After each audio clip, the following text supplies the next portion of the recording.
Hello, good afternoon, good evening, good morning, wherever you may be. Welcome back to the 7th International Conference on Global Citizenship Education Platform on Pedagogy and Practice. This is day 2 of the conference and we're looking at the futures of global citizenship education.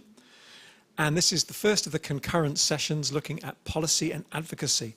Now the point of this session is to share lessons learned from previous experiences and discuss recommendations on what needs to be done in different fields to better facilitate global citizenship education, to adapt to changes, utilise possibilities, and keep important values against the emerging risks that digital technology brings for the futures beyond digital transformation. So we're talking about policy, we're talking about advocacy, and we're talking about global citizenship education in the digital age. So my name's Neil Selwyn, I'm moderating the session. I'm from Monash University in Melbourne, Australia. And we've got 4 really exciting guests and 4 really exciting case studies to share. The format of the session is that we will share each of the 4 case studies in turn. And then we'll have a few questions from myself to the whole of the panel.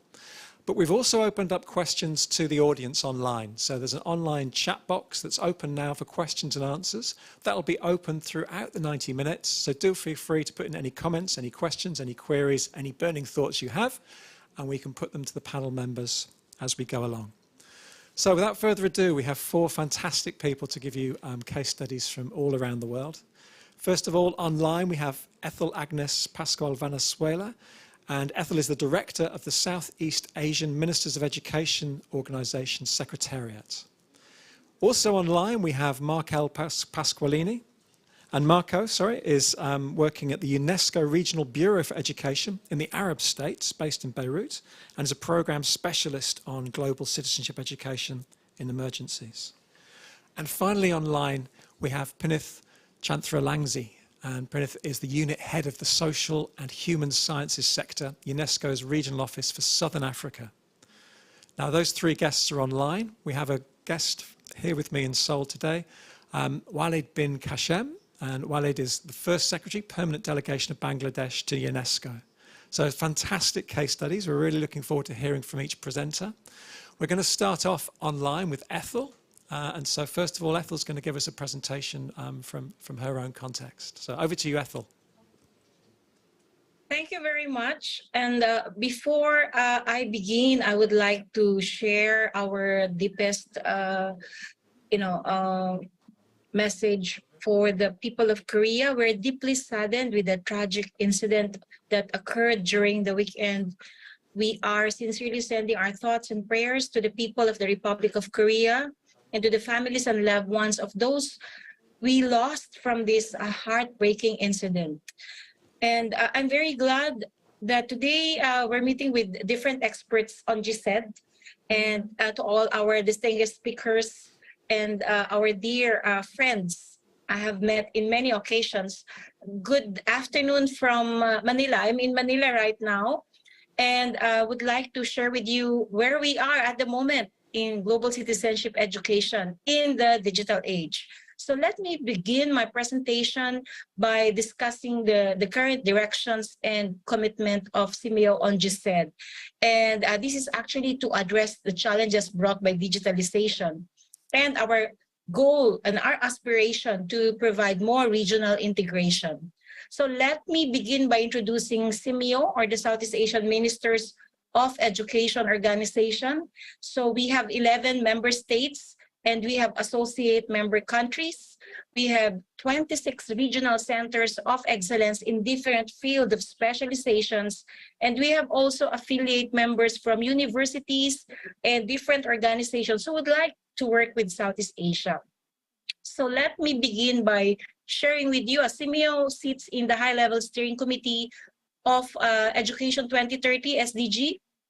This is embedded in our goal and our plan, and we would like to contribute to the achievements of Sustainable Development Goals, especially number 4, to ensure inclusive and equitable quality education and lifelong learning opportunities for all, and not to forget 4.7, which specifically aims for learners to acquire knowledge, skills, values, and attitudes to promote sustainable development, and that really includes global citizenship. So let me share with you that since 2015, we have been adapting all programs related to SDGs. So CMEO has already identified key priority areas in education, one of which is adapting 21st century curriculum. All ESD components are embedded there, underscoring the need for responsive, timely curriculum that is adaptable to the dynamic changes that's happening all over the world. So part of our mandate in the next is the adoption of our science and culture agenda. There, we have embedded some important GCED components like climate change, climate action, data science, artificial intelligence, STEM education. I'm here now in Manila for the STEM Summit, the biggest alliance of STEM educators all over the world. And with that, we would like to continue to support our priorities on science and technology, but also looking at the context of our culture in Southeast Asia. So last year, the CMEO Council, through the dialogue, we have a regular dialogue for education ministers, which we call as SDEM, and they have discussed significantly on the challenges of education, especially in the pandemic era. And in that discussion, they have agreed on 6 key points. First on the list is use educational innovation for a technology pervasive future. We were tasked to do innovative ideas and new technology and everything to future-proof education, recognizing that digitalization is inevitable and that no one is left behind. We need to have lifelong learning, and investment on teachers and trainings are there as part of global citizens. Now, defining these priorities further that will facilitate where we are headed as a region. So how is GCED being implemented in 11 countries in Southeast Asia and in the challenging times of digitalization? So our ministers of education have shared with us during our forum that GCED is integrated in the curriculum and in the respective training programs. As you can see in my slide, you see the policy support initiatives, engagement and learning on GCED. This can happen inside the classroom first, and teachers are equipped to lead the changing of the GCED pedagogy. Let me also highlight the global citizenship aspect of our regional assessment.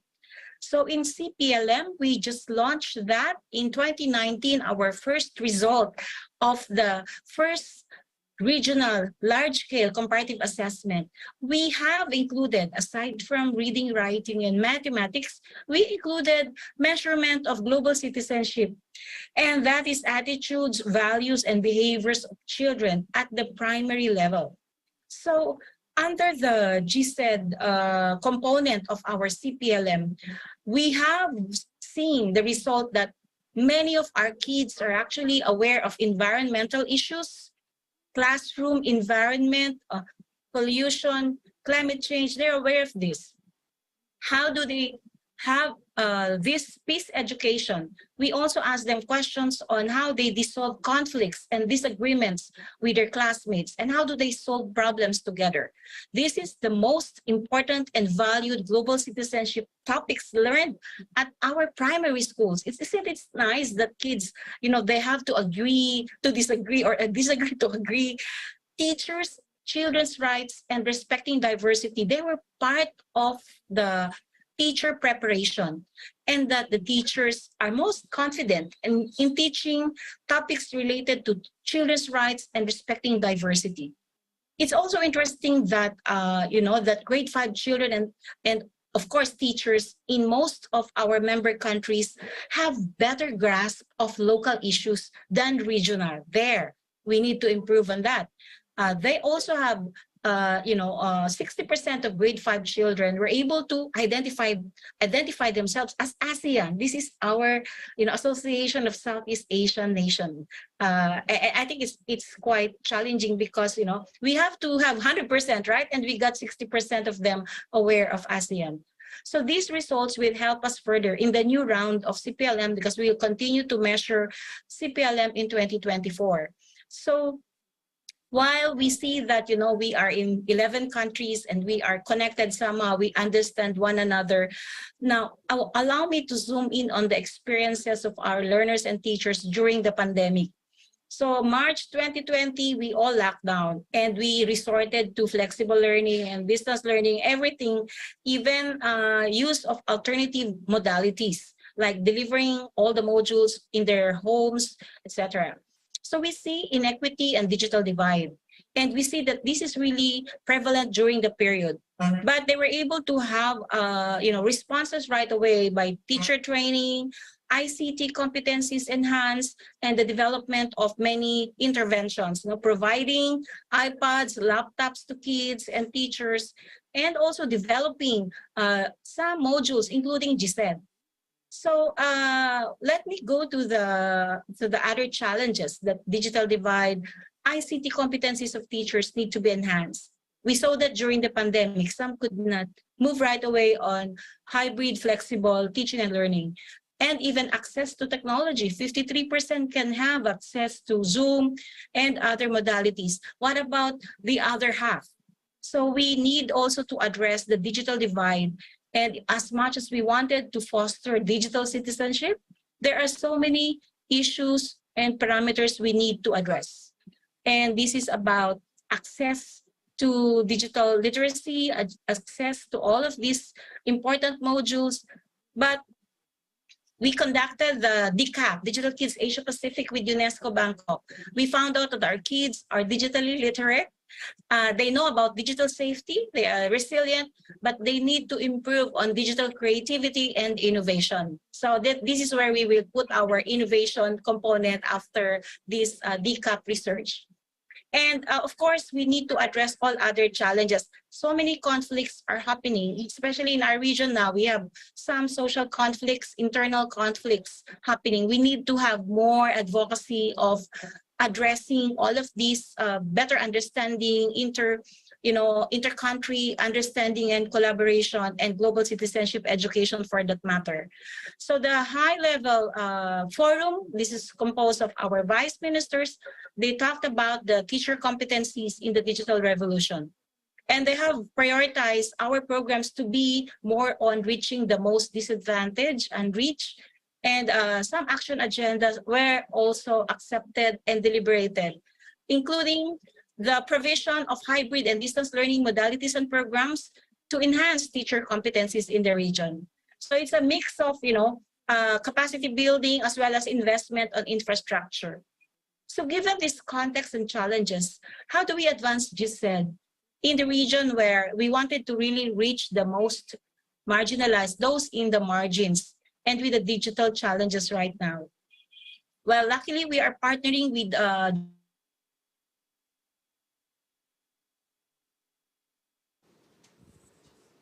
GCED component, and we are documenting all the best practices in Southeast Asia. You can find this in our website, and how our citizens are tackling this global citizenship, education, health, nutrition, environment concerns. So our goal is to capture as many success stories and as many good practices as possible. We have also publication and activities led by our CMEO centers on a variety of topics, and some of them are on global citizenship. We are working with the University of Tsukuba, engaging more teachers and educators and leaders. And of course, with Korea. Korea is now working with us on CPLM, on the CPLM 2024. KEDI and KAIS Korea really will help us train our policymakers on assessment. And this will happen next year. So thank you, Korea, for this very good opportunity to, work with 11 member countries of CMEO. We have also been strengthening our network of GCED experts and fellows. We are inviting those who are passionate on GCED to work with us in a GCED network. And of course, in terms of our digital solutions, we would like to continue with our MOOCs, our online programs, online courses, webinars. You can find them in our website, master classes, to equip our teachers with better understanding of one another, of all member countries, and even outside of Southeast Asia, using our platforms. And finally, After the successful global digital literacy promotion, we are now embarking on new programs that will bind the region. So we are investing now not only on the DTM course or the disability inclusive online course, but we are developing now the transnational higher education program, which will help the region, exchange scholars, teachers, and students further deeply embedded in our region. So this is part of our commitment on GCED, exchange programs and mobility.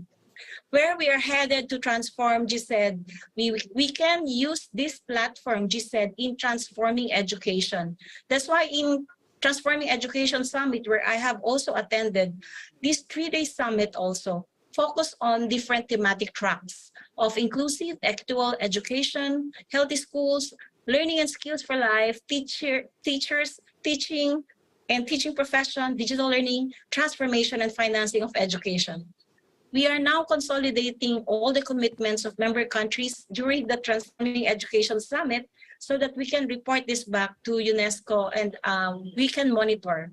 So after all, this Transforming Education Summit is a trigger, and we need to put our heads, hearts, and hands together in this call for action of SDG 4 High-Level Steering Committee.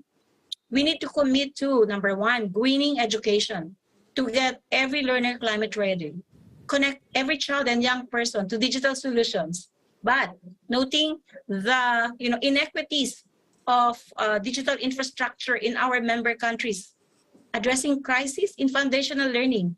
One out of 10 can read, but it's still difficult that CPLM was able to pinpoint some challenging, issues on foundational learning, and kids cannot read 1 out of 5, and of course, mathematics competency is also very low, and so on and so forth. So we need to transform education. We need to have gender equality and empower our girls and women. But without financing of education, nothing will happen. So we need to encourage all our policymakers to invest more equitably and more efficiently and more innovatively in education. And of course, let us not forget the young people. Whenever we call our webinars with young people, it's always very encouraging, very lively. Let's all help bring these young people to our educational policymaking and in reshaping education. So with this, we will continue to advocate for GCED policies and programs. Very challenging, but at least we have a strong regional foundation at CIMIO with 57 years almost of working together. There are so many lessons learned from our discussions, and that is we need to first understand our context. Southeast Asia, we have the high income countries and low income countries. We need to implement policies relevant to them. And we should also deepen our understanding, our circumstances, to be able to frame better our global solutions and in the challenges we are facing. And second is learning from one another. Like this webinar allows us to learn from each other in different parts of the globe. It's very important we benchmark with one another.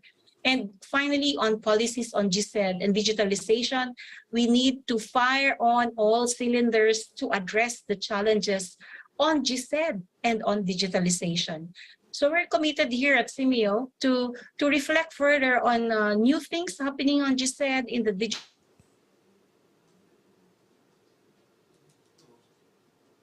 the best strategy for each one. No one size fits all, but definitely the context with you, with all our very good partners from Korea and all over the world. And we need to strengthen this kind of partnership because it will bring us further together and stronger and to create a better future for our children and the youth. Hopefully addressing our issues on peace, conflict, and other challenges we face now as a region and as a community. So thank you very much. This is my short sharing. And if you have some questions, please feel free to ask me. Thank you very much for your kind attention. Excellent. Thanks ever so much for that. I thought that was really, really interesting. A very comprehensive overview of what's a very complex situation. So thanks ever so much for that. If you have any comments, queries, questions directly to Ethel, feel free to put them in the chat and make sure that you mention her by name, and then we can come back to these later. Now, without further ado, I'd like to go on to our second presenter, Marco Pasqualini. Ethel was in Manila. I think Marco might be in Beirut, although he could put me right on that.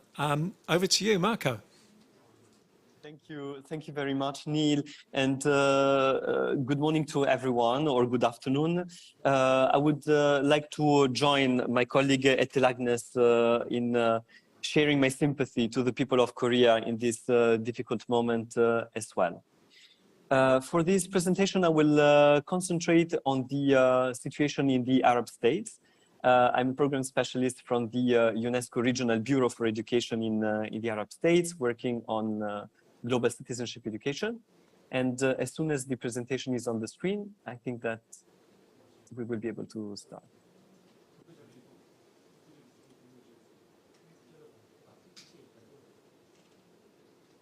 Excellent. So if we can move to the next slide. So in the past years, UNESCO has been working on transformative engagement. Global citizenship education is aimed at producing positive change in societies. And we have dug a little bit into how to stimulate more the behavioral and the social-emotional domains of learning on GCED. So we see that when we talk about engagement and transformative engagement, there are several levels by which young people engage to transform societies. We can go from the less challenging, which is participating, for example, in elections, or to participating in civic groups, civil society organizations. And then we can move to more challenging forms of engagement, which is active mobilization, participating and organizing protests and activisms that can move in the more challenging context to dissent, revolutions, etc. Next slide. We also saw that there are some emerging forms of engagement. And if you look at those which are displayed on the screen, you will see that many of them happen online. And this is why it's so important that we concentrate on this link between GCED and the digitalization. Some of them are, for example, feminist digital activism. And we all know about the Me Too movement that started online. We know about fan activism. Many of you might have seen the Free Britney movement that was very active on social media. But this is also active in other domains. If you look at social entrepreneurship, today, many entrepreneurs start their businesses online. Next slide. Now, the situation in the Arab region. The Arab region is very connected compared to other regions in the world. We see that the number of individuals using the internet is above the world average. And we see that especially youth are extremely active online and on social media. Even though there are some gaps in between sub-regions, we see that, for example, the Gulf Cooperation Council countries are very advanced when it comes to connectivity, but the whole region is still very present online. And COVID-19 really accelerated digital transformation, both in the way we teach and learn, but also in the way we communicate on a daily basis, and we do commerce, for example. Today in Lebanon, most of the things when it comes to commerce happen online through Instagram, WhatsApp. The Lebanese are extremely active in this. Next slide.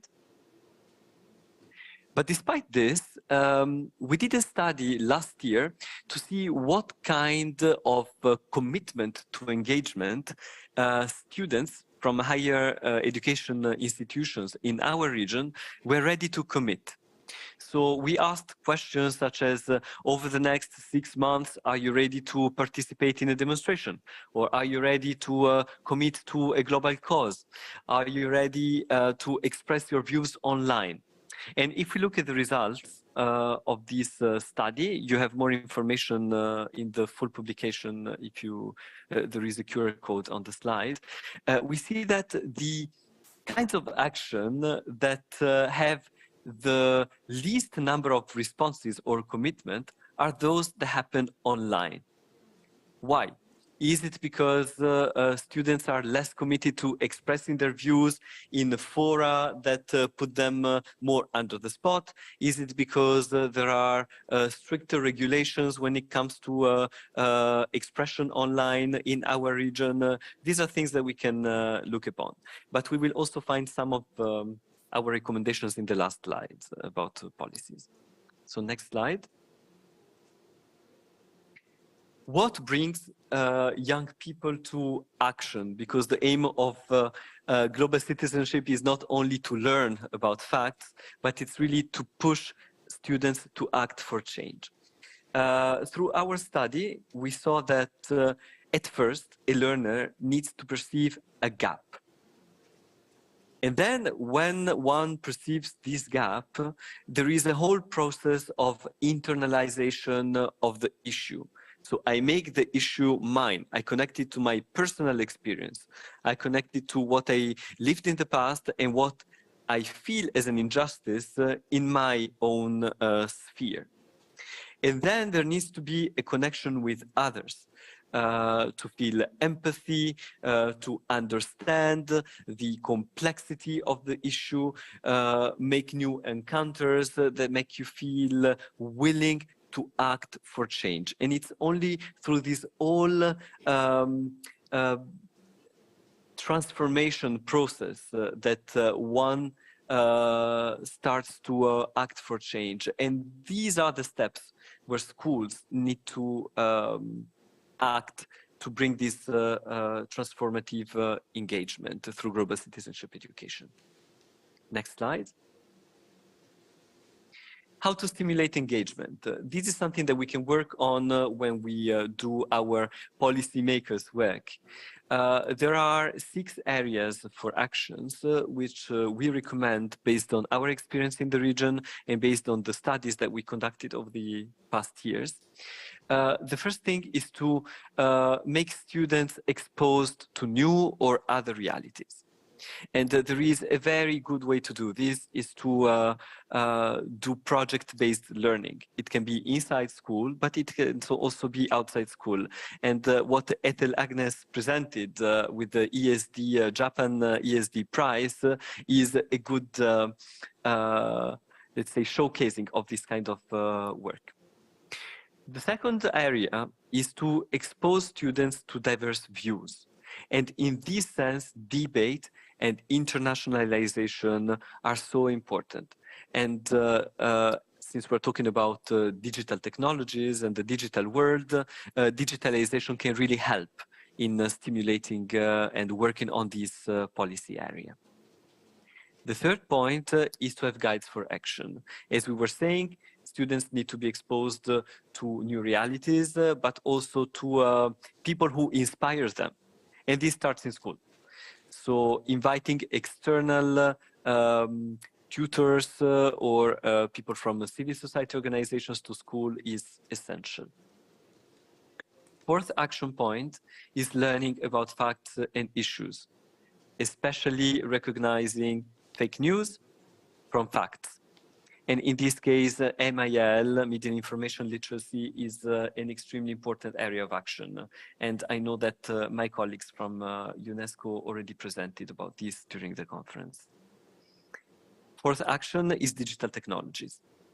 And I would like to refer to the regional consultation for the Arab states that our office organized for the revision of the 1974 UNESCO recommendation, which is related to global citizenship. Most of the participants highlighted that what was missing in the recommendation and what we would need to concentrate today is the use of digital technologies. We had several teachers taking the floor and saying, we don't know what our students do online, and we don't even know the tools that they use, because as soon as there is a new challenge that appears and we try to learn about it and know how to act to address it, it's already too late because they've moved to something new. So this digital transformation is very fast, and teachers need to be aware and to be constantly trained and made aware about how our youth engages online. And then the last area of action is, of course, teacher training.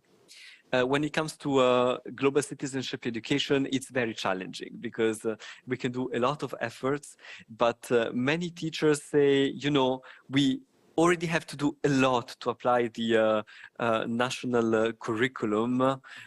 This keeps adding on what we learn.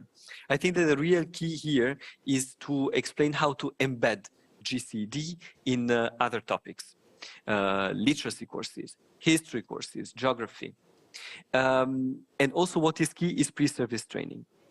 The UNESCO Beirut office is now working on GCD in higher education. And as a next step, we are going to work with several universities from the Arab region to think about a sample or a template of a course on target 4.7 GCD and ESD for pre-service training for teachers in Arab universities, and this will happen next month.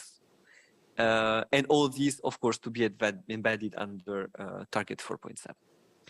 Now, I would like to show a concrete example of a project that the UNESCO Beirut office implemented in Lebanon last year in the schools affected by the Beirut blast.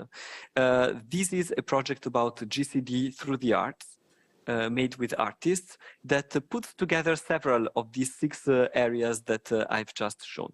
So I kindly invite the organizers to launch the video, please. تخيلي الشخص الكاركتر يلي رح تخترعيه براسك. تعالوا نسميه، شو بدكن اسم؟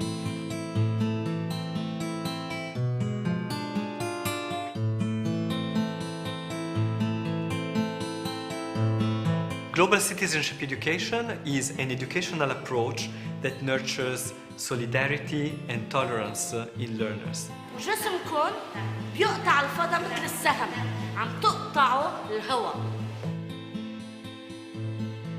احنا كنا كتير عم نعمل برين ستورمينج لكتير افكار، وهول الافكار طلعوا عن جد من قلبنا. هيفكروا انه يمكن عم تمثلي، بس انت عن جد عم تكوني طلعتي الفيلينجز الحقيقيين تاعولك لبرا. في شيء تغير عنا بالبرسبكتيف انه نحن كيف فينا نستخدم هدول الوسائل لحتى نوظفهم بقلب الصف to nurture our students' needs. يعني خلاني اطلع كتير اشياء انا كنت مخبيتها، وكمان اكتشفت انه it raises my confidence.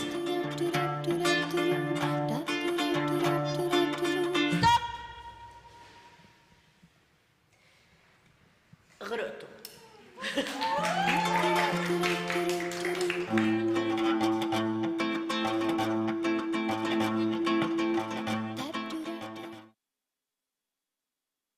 Thank you.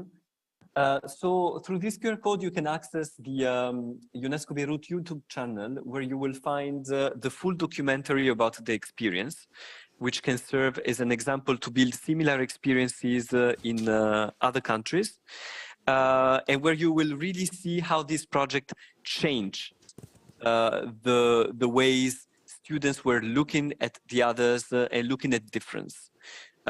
So I really invite you to look at this, and also at the films that were produced by our students that touch upon a number of sensitive topics which are present in the Lebanese society. Thank you very much. Excellent. Thanks ever so much for that, Marco. That was a really nice, creative way to get us all thinking. Again, if you've got any comments, questions, queries, things you want to actually pitch to Marco specifically, do use the chat function and pitch it at Marco.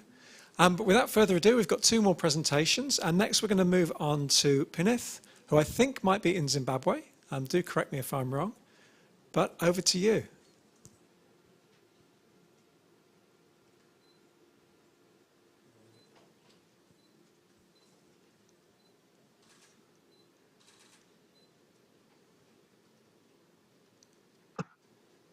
Hello, good morning. Good Thank you morning. so much, Neil.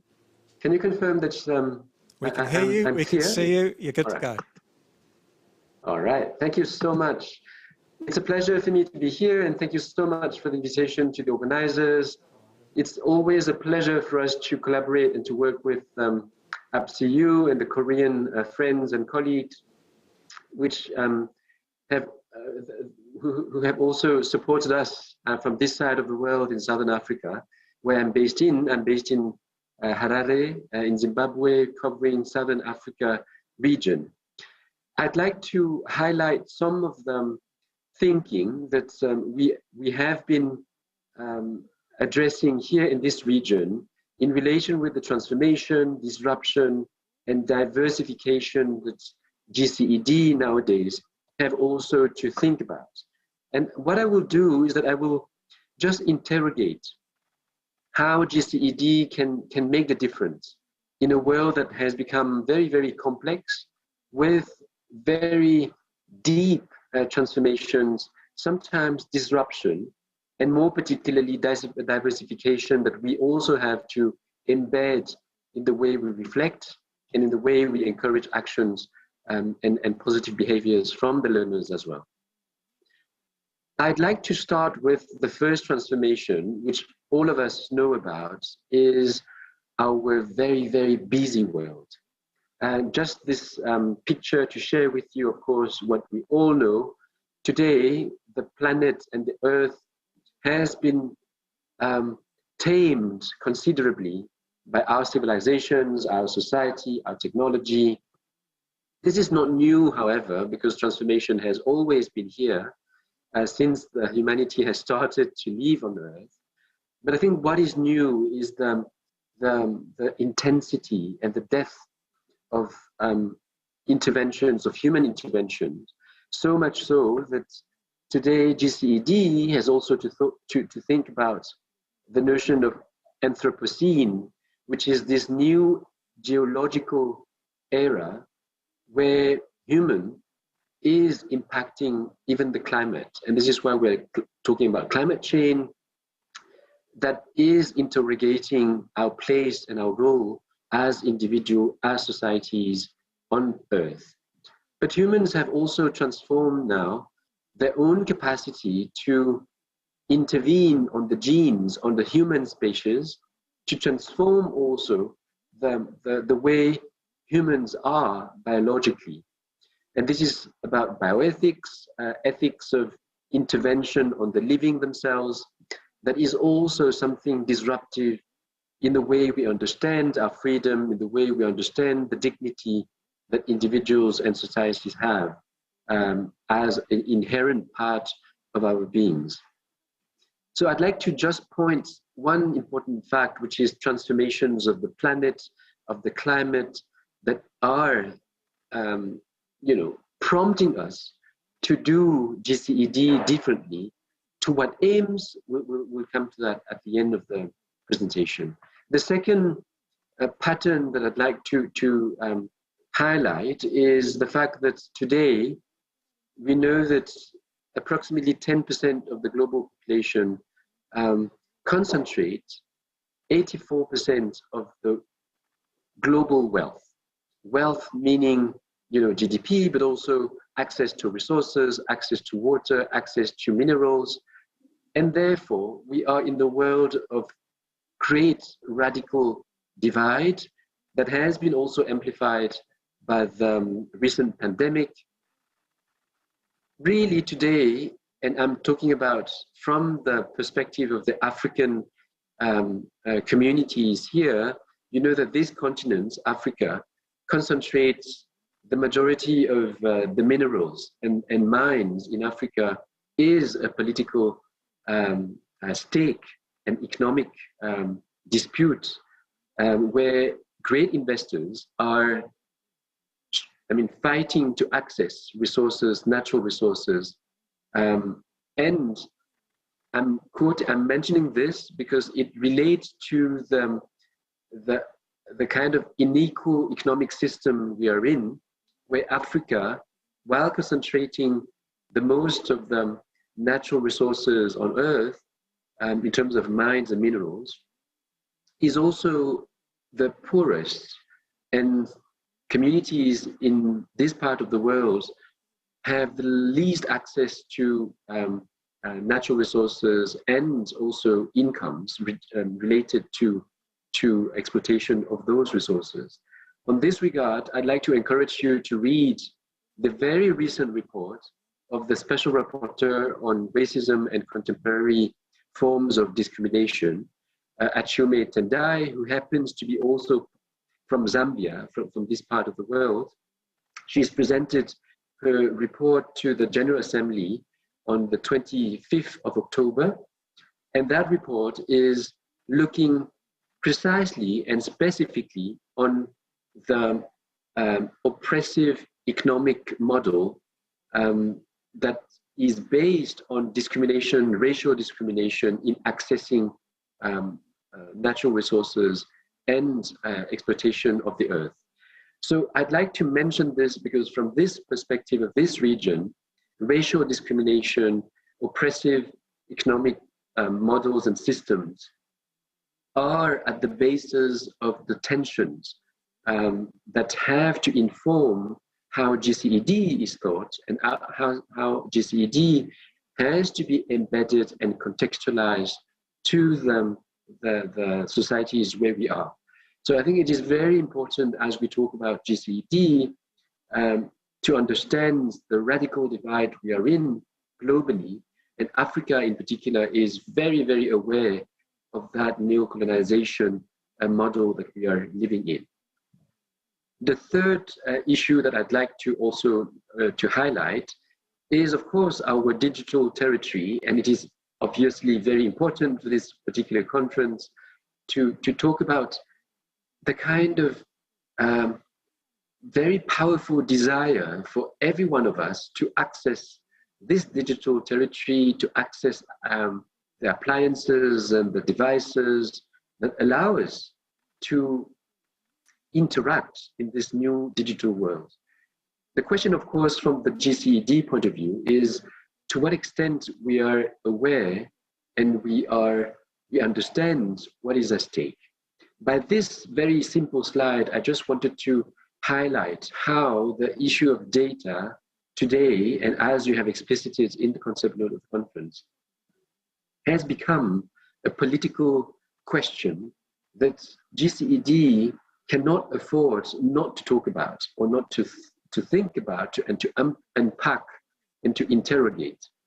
You have my data that we use to share and we choose to share sometimes on internet, a global platform. That is our name, our political party, mobile number. But then you have also data about me that can be collected by those platforms from the phone metadata, from the GPS location that you also share without you knowing sometimes, and satellite data that can be harvested, collected by those platforms without me necessarily choosing to share those data. And then moving a bit further, you also have then the next stage, which is the data about people like me, which is called inferred data. That is really the consumer preferences, the analysis of your preferences as individuals and individuals like you, so that they can create models and algorithms that will target you as a client.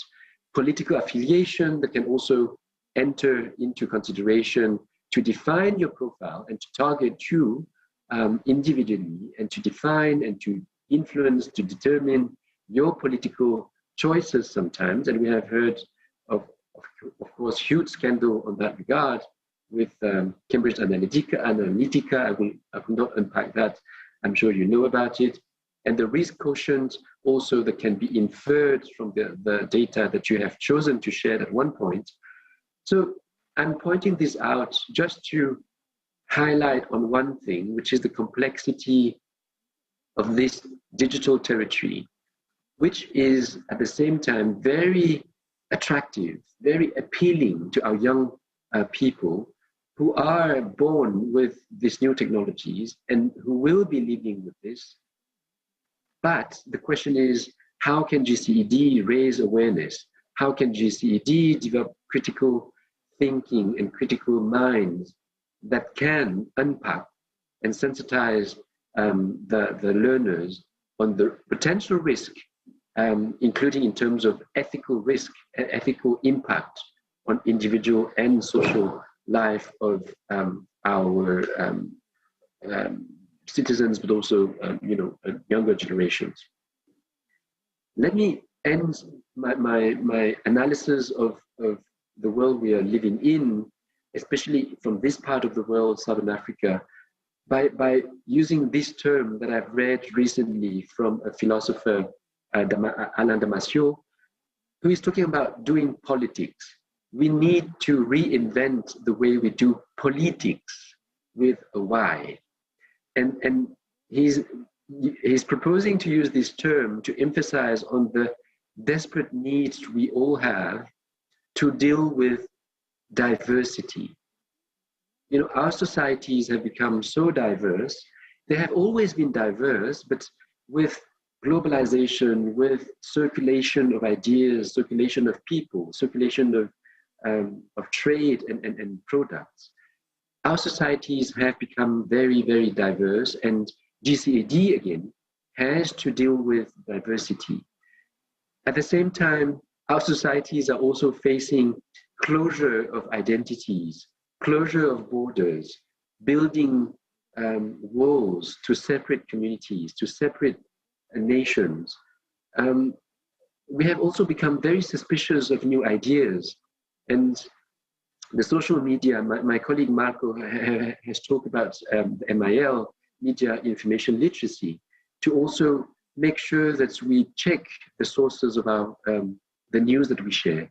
Otherwise, we are cultivating a suspicion on ideas, and sometimes great ideas and progressive ideas are countered because we are, using false information.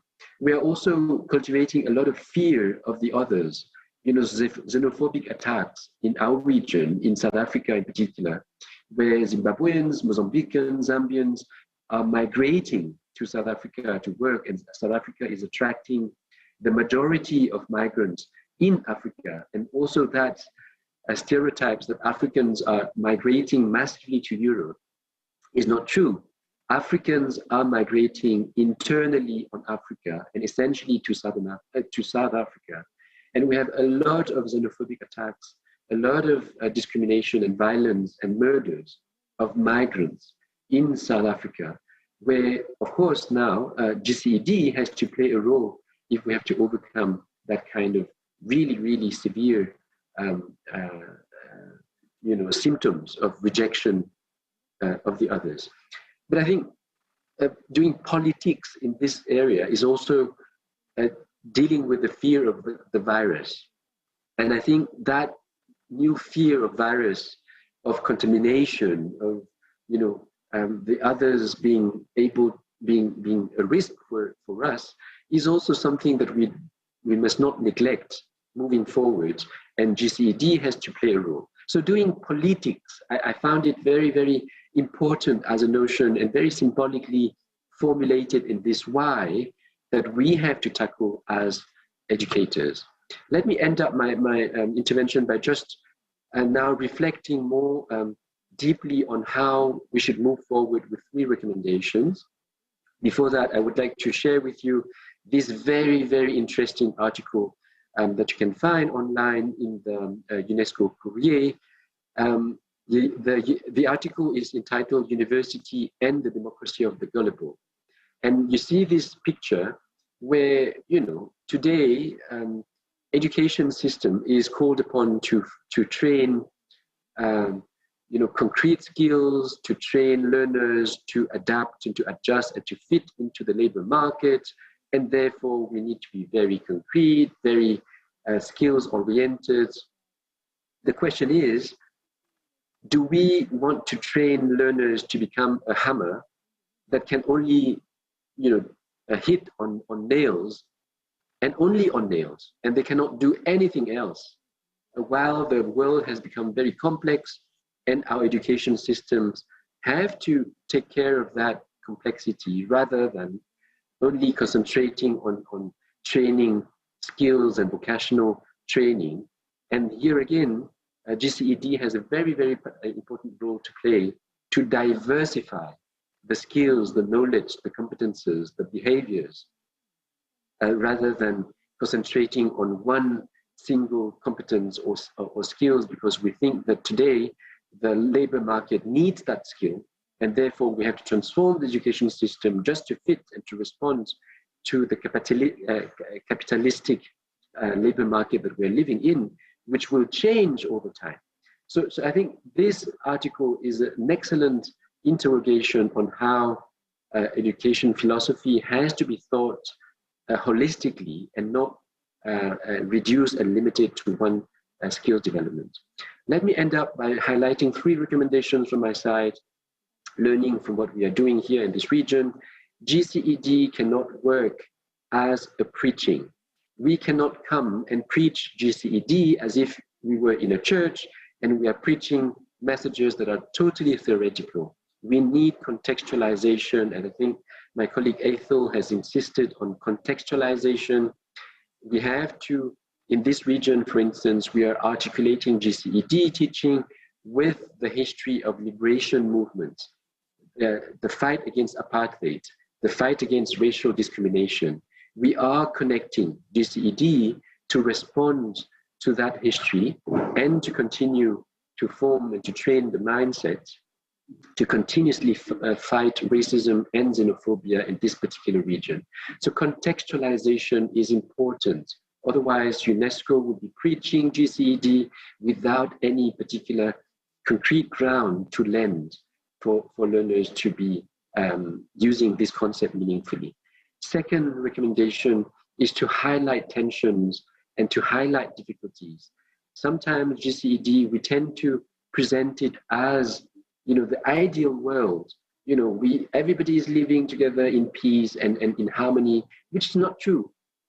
We have borders in Southeast Asia. Since we're talking about CMU, we have borders everywhere, and nationalism is very strong. In this region of the world, Southern Africa is the same thing. How can we come and preach GCED and ignoring and pretending that we are not dealing with borders, walls, discrimination, rejection? So we have to tackle, and we don't have to be scared of, cultivating the critical minds of the learners to deal and to reflect with tensions, conflicts, and controversies in their own societies, to make sense out of it. And I think one discipline that can help is the philosophy for children and philosophy in general. There's a lot of practices that UNESCO has promoted over the years, and philosophy can be used from the age of 4 in kindergarten to start cultivating the critical mindset that will be needed in the digital era. And I think it is an important role that GCED should play. Last recommendation is interdisciplinary. It has to be an interdisciplinary approach. And I'd like to share with you that early September, we organized a regional forum on AI for Southern Africa. And one very important recommendation the ministers of education, ministers of science, technology have recommended is that education system, coding, AI literacy have to be interdisciplinary. We cannot do coding just for coding. We have to anchor coding into a holistic approach where sociologists, philosophers, anthropologists, historians, as well as IT specialists, as well as computer science specialists, they have to work together to define the coding. What for? What is the purpose of doing coding? What is the purpose of doing AI literacy? We have to take care of the ethical dimensions of AI. And that is one very good recommendation that the ministers from this region has now adopted in the Windhoek statement, Windhoek, the capital of Namibia, where the conference took place. And UNESCO now is looking forward to support the ministers to develop that interdisciplinary approach to tackle the AI issue, the digital age, and of course, GCED will have to redefine to tackle that challenge of interdisciplinarity as well, dealing with new technologies. I'd like to thank you for your invitation and for the opportunity to engage with you, and I'm ready to continue this conversation. Thanks so much. Thanks ever so much, Pinith. You've blown apart the whole idea of digital education, raised a whole bunch of critical questions, and we will come back to these very, very shortly. Just before we do put any more comments, questions, queries, observations, rants into the Q&A section, into the chat section, and we can get to those straight after the final presentation. Walid, who I know where he is because he's sat right next to me here in Seoul, and he's flown here from Paris. So without further ado, over to you, Walid. Thank you, Neil. I feel really marginalized here because once a non-expert like me is placed after 3 experts, then I really have very less amount of things to add through my presentation. But let me try, and let me thank my previous 3 speakers, Ethel, Marcus, and Finit. Really, you have pointed out some meaningful and thoughtful areas that we really need to address in the discourse. So I'll be basically talking about access to digital learning, and in this journey we'll try to find out whether we could actually connect the students, the beneficiaries, the stakeholders through this digital learning aspiration, or we actually pushed them in a further divided situation. So let us look at the situation we had before and during COVID, because like everyone said that digital learning has become a very popular topic when we had this COVID-19 pandemic. But before COVID, we used to have digital learning systems. But it was a choice, it was not imposed, and it was a choice by the affluent class of the society who had that luxury, to spare times for their digital learning ambitions or aspirations.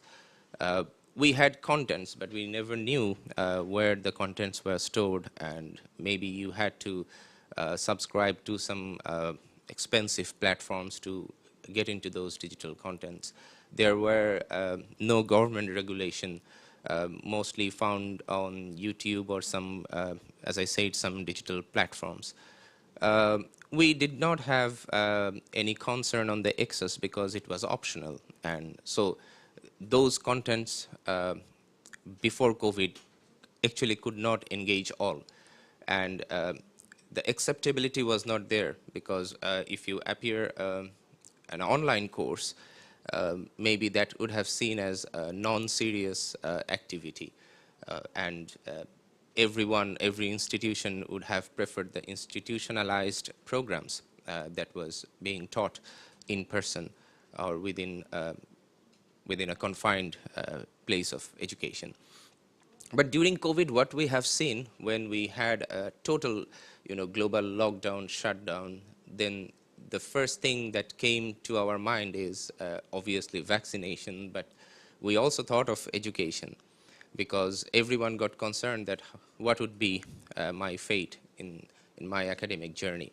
And then we actually imposed that digital learning and imposed a digital platform on them without a proper plan, I must say, because we really didn't know what platform to be used. We really didn't know what sort of softwares to be used, how the lectures to be given, how we should engage the students in different in their academic topics. But the contents became academic. The teachers had a very tough journey, and we must thank the teachers who took that time, to facilitate their students in that digital platforms. But again, the regulations were very limited. Access was a big concern because not every country had same platform. Like I have seen a platform being used in the West is not accepted in the East, and the students who had to flow into their home had suffered from these access concerns. Then it actually provided high acceptability, including a platform, a medium of education which was not, or which was least acceptable. And then we have seen like big universities, renowned universities, has shifted their examination process in this. They have innovated different mechanisms. I don't know whether those were successful or not. Maybe Neil can say better. But one thing we lost in the middle, that the occasional learning got off focus because the students got too much engaged in the systematic learning process. So this basically comes to an identification of the early global challenges that the digital learning has. Because first thing that comes from Finit's presentation, that not all the countries had similar digital backbone. That was equally mentioned by Ethel even. And we must say that the percentage is even more than 80% in practical, that they did not have a digital backbone that could provide access to 100% of the students. There were shortfall in digital devices because we were not so sure that how deep this pandemic would be. Then not everyone was capable to afford a digital device for their online education or virtual or digital education.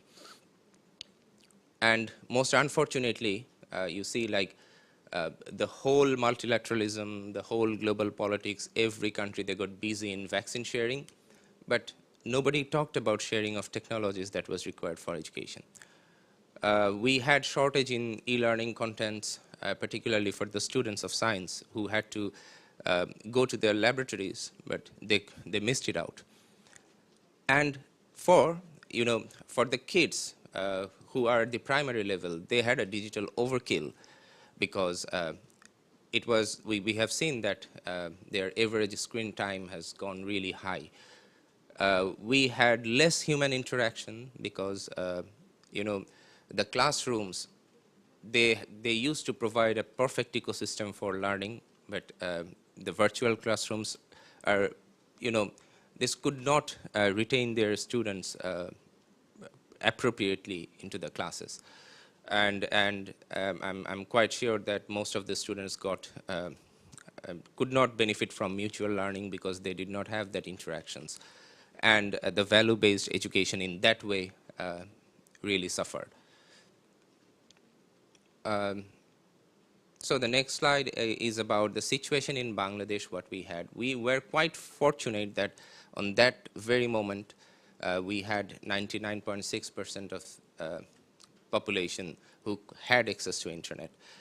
We were one of the luckiest LDCs who had this kind of digital backbone, and really thanks to the visionary policy of our Honorable Prime Minister Sheikh Hasina.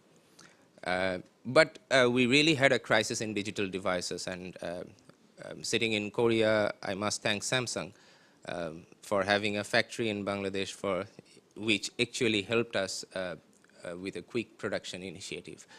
Our early childhood education suffered badly because the enforced virtual education, because the kids particularly, they were really confused how to learn, how to get engaged in the classrooms, how to actually enjoy their break times during between two classes, because that like kids wanted to play, but they didn't know how to play within that virtual device. So they really got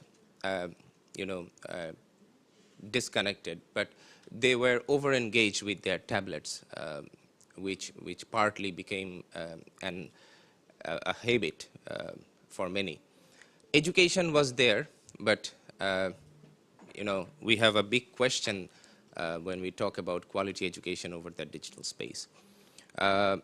And many of the countries, like in Bangladesh also, the teachers suffered from tech unfriendliness because the teachers and the students, there is a subtle generational gap in terms of their friendliness with the digital devices.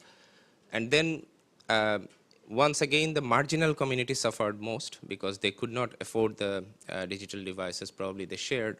And in many cases, we know in Bangladesh that they had to rent digital devices to get connected to their online classes.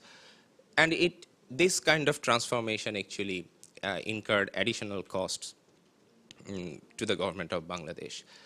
But one thing happened quite rapidly is like EdTech initiatives and startups, this business boosted.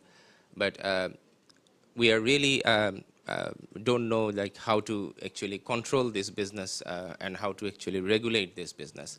So this, like the ultimate thing is we suffered from a policy deficiency, but the main suffering that countries like Bangladesh, which are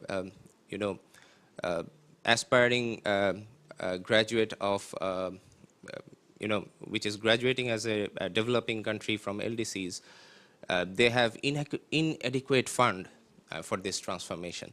And you all know that like the Incheon Declaration calls for a certain percentage of the GDP, 4 to 5% of the GDP for education.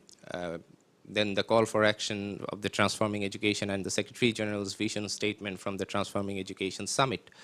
That actually highlighted and boldly highlighted about financing for education. And certainly this is one of the action tracks that we have to observe in our journey to 2030. But we really don't know how much we can invest in reality. So the thing is, now straightway coming to the paradox, whether connected or divided.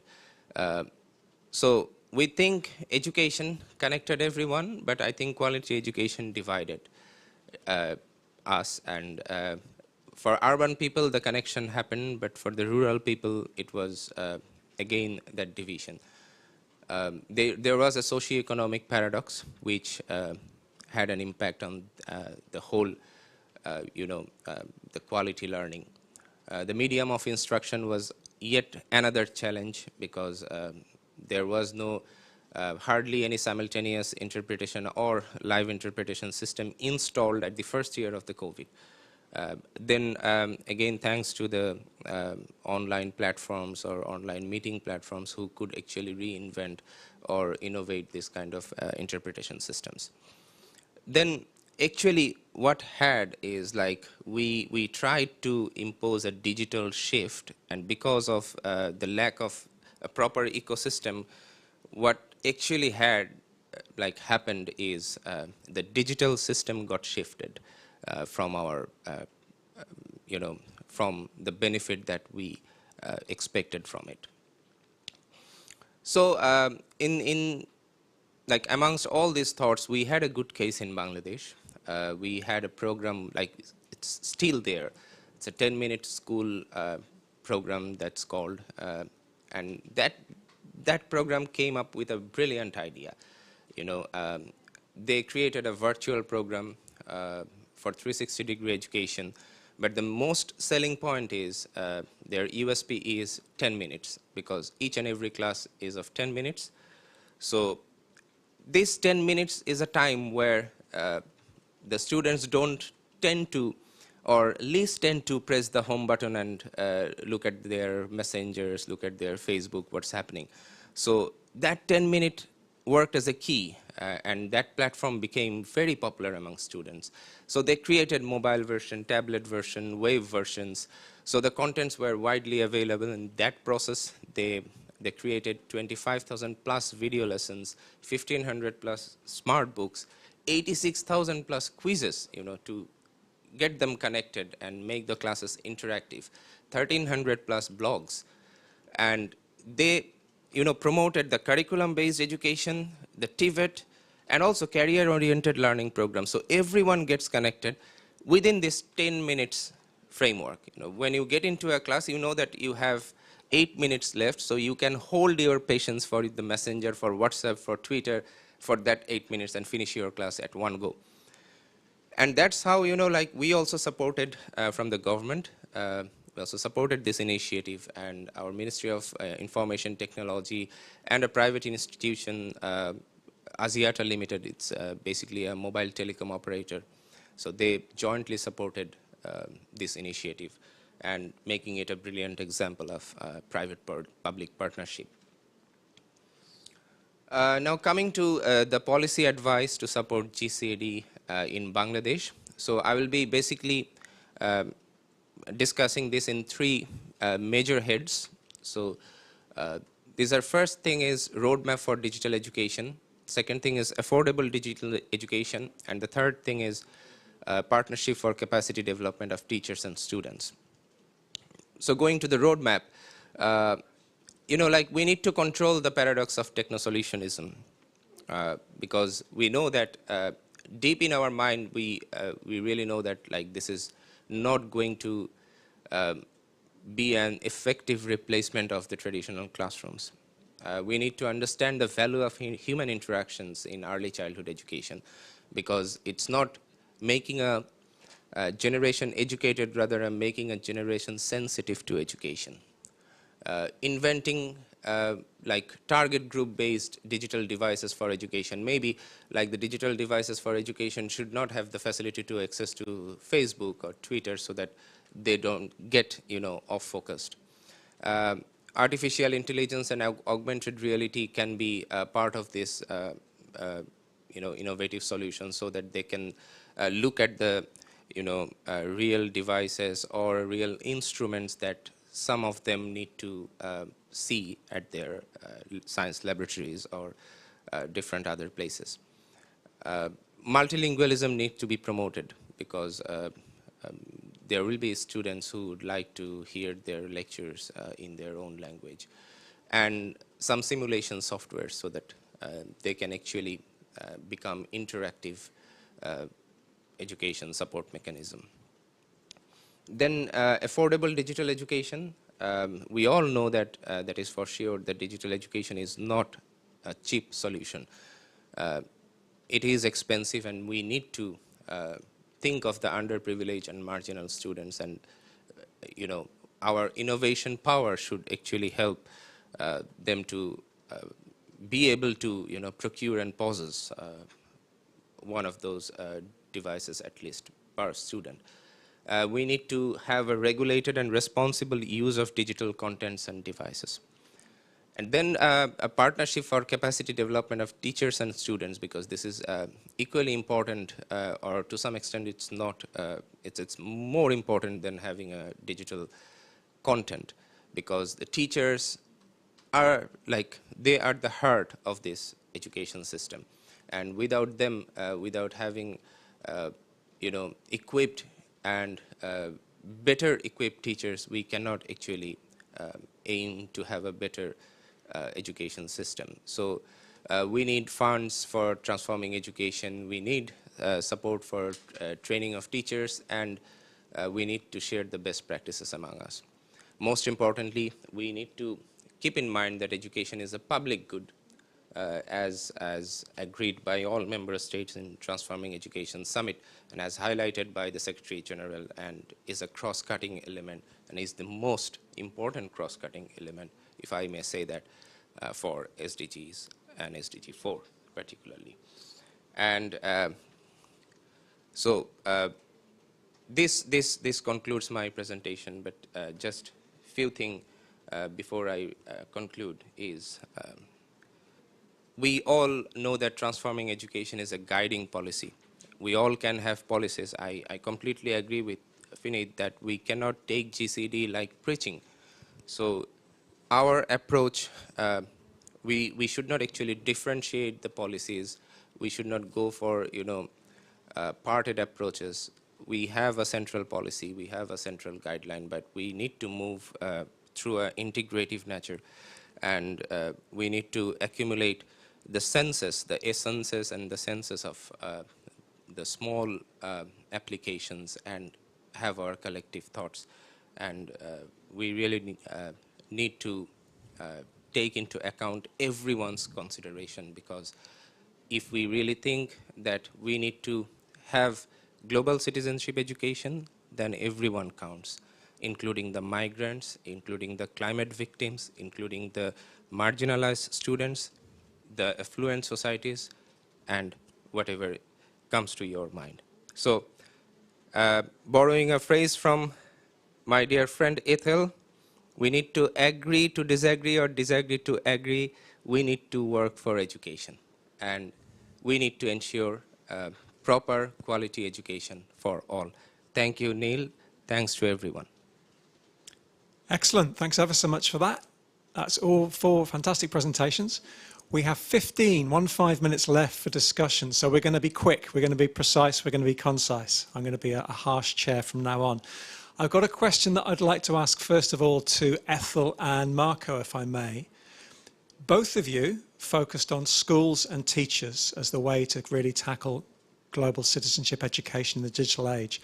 Is there a danger that we're loading too much onto schools, too much onto teachers? What other actors should also be involved? We're talking about communities, we're talking about families, we might be talking about libraries. So is school the only place we should be doing this? And who other actors should be involved as well? I mean, first, over to you, Ethel. I mean, you must be working with so many different actors. It's not just schools, surely. Yes, that's a very important question, because the education of the child is not just happening in school. It's also happening in your house, in your family, in your community, in everything, everywhere you go. Education is there.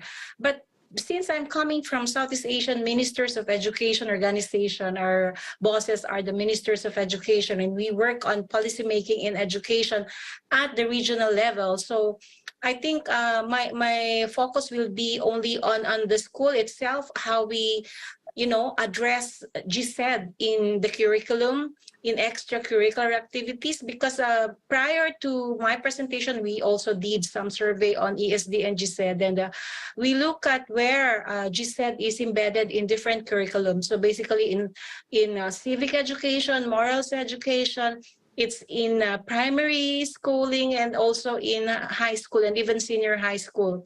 So this is where we see where it is being integrated in the classroom setting. Certainly, I agree that learning can happen anywhere, but my focus is on teachers, because, teachers in our region, they have different contexts, they have different qualification, they have different degrees and preparation upon entry to the profession.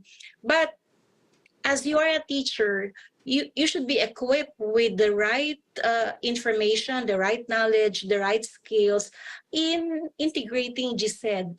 Because normally, I'm a teacher actually, so sometimes our schools will tell you that today our trust the whole week will be peace education.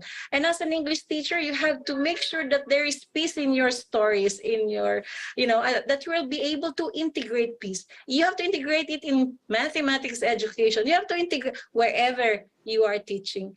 And this is where your preparation and your instinct will come. What will I teach on peace education this week?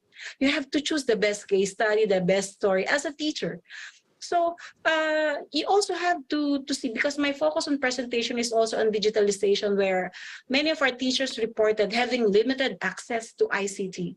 I'm sure there are so many GCED in YouTube or in many platforms, but some teachers do not have access to these. That's why, as I said, when we bring different programs in Timor-Leste, for example, my context is on Timor-Leste, we try to offer, online classes for teachers, but they don't have gadgets. So what we did is to print out these modules that are available online, and so teachers can really actively learn and participate. We have to give each and every teacher the modules, but also accessing those who have access to online platforms. They can join us online. This is where the context is happening. Even if you say everybody 100% hybrid online Zoom, hey, not all have access. And this is where I'm saying that contextualization is important. Teachers have different preparation, different allocation. So they really play an important role in ensuring that the proper information, the proper setting, case study selected. Also, the limitation of resources on this, I would like to emphasize when I was asked to teach values education, I don't have a lot of references and I have to rely on my reading. And teachers' creativity will be there, where you get materials when there are actually not a lot. So I really applaud UNESCO UpCU because they have provided a lot of resources for the teachers. And this is where, it's very important that partners, the UpCU is a member of CIMIO, so we ask our teachers to access UpCU materials or to join exchange program or to participate in some webinars organized by UpCU, because we don't have a lot of resources on this, and so we have to make sure that partnership and support to one another is there. Very long answer, sorry. Indeed, we've only got 9 minutes left, so I do want to be quick because we've got questions from the chat, we've got all sorts of other things, and I'm going to ask you all at the end to come up with one policy recommendation. So time is of the essence. Marco, did you have anything to add? Lots of things you're talking about, hate speech, trolling, that's nothing schools can deal with, surely. So Ethel already provided a very articulate and complete answer, but let me just reiterate that GCED is a whole of society duty. Indeed, here we are concentrating on formal education because that's the core of our activities, including for us as Regional Bureau for Education in the Arab states, so concentrating on formal education, but also let me say that parents and the community at large have a very important role to mainstream GCED.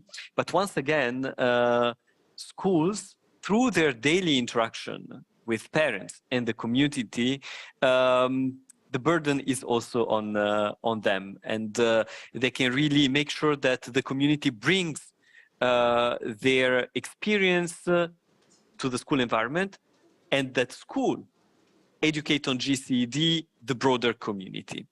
The example that we showcased of GCED and the arts is, I think, a very good example about that, because GCED was mainstreamed by artists, so not by teachers, in cooperation with teachers, but by the broader community as well. No, that's a really good case study to use. So moving quickly on to Finnith, you seem to be advocating for a kind of critical digital education, which, I mean, makes perfect sense. Digital is entwined with the Anthropocene, with a lot of the kind of divides that you pushed. But what would be the point of a critical digital education? Is it just to make us feel worried or fearful of technology? What would be the practical consequences of having a kind of critically engaged citizenship? What do you want to get from this kind of critical knowledge, this critical awareness? Well, the short answer, Neil, is probably to have learners be alert of the reality where we are in today, and especially, our Bangladesh representative mentioned addiction. Are we dealing today enough on the issue of addiction for social media, for instance? And we see today that at the age of 1 or 2 or 3, parents give access to the children, give devices. Is that fair? I think we have to really educate on the potential risk, but more than risk, this is not about disseminating fear. This is really cultivating the alertness and the critical thinking into learners. And now connecting back to GCED, I just find that sometimes the GCED concept is very, very consensual. We try to be really nice in the narrative, as if the world is without conflict, without tensions, without complexity. And this is why I'm saying, if we can manage to articulate and unpack GCED by embedding critical thinking, tackling really the hard questions, that would really make more sense for our learners, because they would see the connection with the reality. Nobody is fool. everybody knows that the world is not as simple as we seem to build a narrative on in GCED. And therefore, the teachers really need to anticipate that and really now build and cultivate the skills of students to reflect critically on those that reality. Thanks. No, absolutely. I agree with you 100%. And finally, Walid, Ethel, I think Marco talked about investment. We need, and you talked a lot about investing in these things. What do we need to invest in? But more importantly, where does the money need to come from? How do we finance anything that we do here? That's, I think that's the biggest challenge we have at hand. And if we look at the action tracks of transforming education, then the action track 5, which is often treated as the action track, really talks about financing for education. But from where it would come, how we would finance, this will come later. First, let me talk about a bit why we need to finance, because why we need to prioritize education. And that is very much embodied within the 1974 recommendation and, the further developments related to this, because the way you have mentioned that we have wars, we have conflicts that is having impact on the global economy, global education, but we don't often talk about, why not education for peace? Why not we point out that, if we invest less on war, we can invest more on education? That's how we can, prioritize. We should prioritize it. And how it will come, there are mechanisms for LDCs through the UN systems, and everyone knows. But the thing that I really need to highlight is there is a mechanism which was undertook recently, led by Gordon Brown and supported by the UN system, which is IFFED, International Financing for Education. So this is something new because these are going to give funds to the LMICs, lower middle income countries, which tend to be at the most critical point of financing for education. So there are mechanisms for financing, but apart from that, we need partnership, we need sharing, and sharing of not knowledge, resources, and technology, and we need targeted and tailored financing. Our efforts of financing should not be wasted, and we need to, if we believe that investing in education is investing in future, so we need to have targeted and tailored financing. Please fund there where it is needed. Thank you very much. Excellent. Right, I'm going to take a risk. I'm going to ask you all for one policy recommendation in 10 seconds or less. But before we do that, there are some questions in the chat. Quite a lot of the comments relate to young people. So there's a comment here from Virginia saying, actually, young people seem to be a way ahead in embracing a lot of the issues that we're talking about. How can we tap into this energy for positive transformative utilization? In other words, maybe this change should come from the young generations rather than from our generations. Marco, I'm going to put that over to you, given that you had a very kind of youth-centered. Youth advocacy, how can youth actually save us? So they are already doing it. They are the drivers of change, and we see it in this very moment in several countries in the world. I think that what we can invest more when it comes to GCED and the advocacy power of youth is the higher education sector.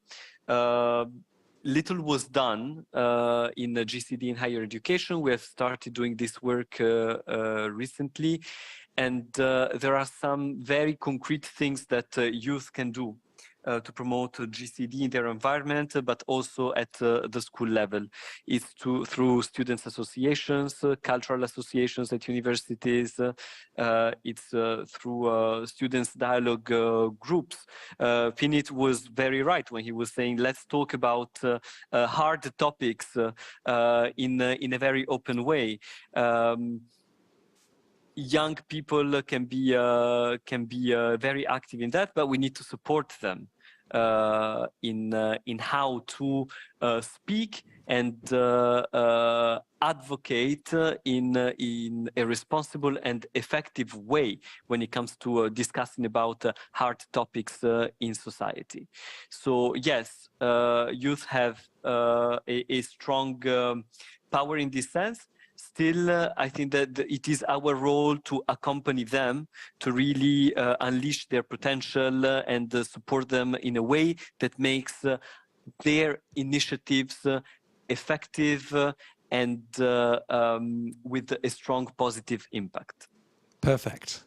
Right, we have 13 seconds left. So all four of you want the killer policy recommendation.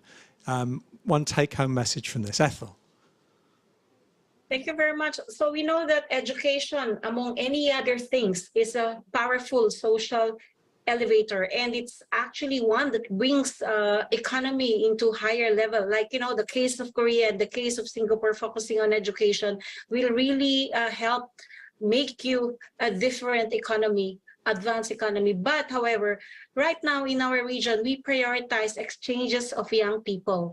We want them to learn more about other countries, not just in their own country, but in other countries as well. We foster internship abroad within the ASEAN region. And in fact, we have sent already over 3,000. So if we have 3,000 per year learning and, you know, learning from one another, Thailand, Malaysia, Indonesia, and the Philippines, you know, 1 month, 2 months, or 3 months, including industry internship, we will have a better economy where managers in the future will have better understanding of each other's context.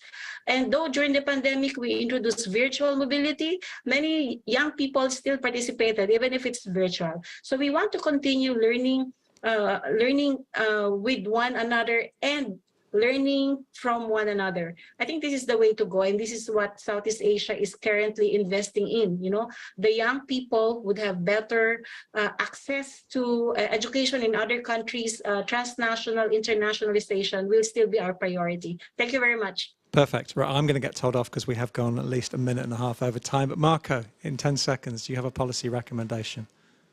Yes, policy recommendation is to open schools to community for a real whole school approach.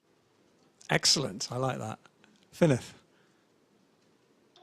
And for me, is really support. Government must support teachers for them to be autonomous and to trust them, to give freedom to them, to build new approaches, to connect to new communities, to new actors, with the constraint that they have, time. You know, they don't have expanded time.